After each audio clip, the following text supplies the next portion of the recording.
jours après le... Bienvenue si vous nous rejoignez sur France 24 et sur France Info. Le dernier bilan du séisme qui a frappé la Turquie et la Syrie s'élève donc à plus de 39 000 morts, dont près de 35 000 côté turc. Et côté syrien, au lendemain de l'annonce de l'ouverture de 2 nouveaux couloirs humanitaires depuis la Turquie, un premier convoi de l'ONU est entré en zone rebelle. L'ONU qui lance aussi un appel aux dons de près de 400 millions de dollars pour venir en aide à la population. Axel Simon.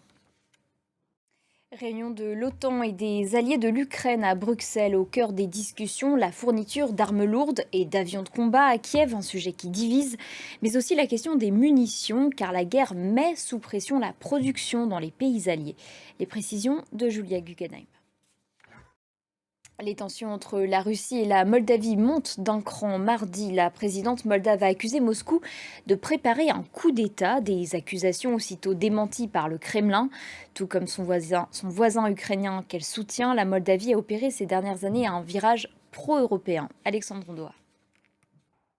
Direction la Chine à présent, le président iranien Ebrahim Raisi a entamé mardi une visite officielle de 3 jours. Objectif, afficher et renforcer la coopération économique et politique entre les deux pays. Pékin est le premier partenaire commercial de Téhéran. Julia Guggenheim, Nicolas Chamontin. Un mois et demi après son départ, Jair Bolsonaro devrait rentrer au Brésil le mois prochain. Aux États-Unis, l'ancienne ambassadrice américaine à l'ONU, Nikki Haley, a annoncé sa candidature à la présidentielle de 2024. L'annonce était pressentie depuis plusieurs semaines. Elle est la deuxième candidate notable déclarée chez les Républicains après un certain Donald Trump, Mark Pope et Nicholas Rushworth.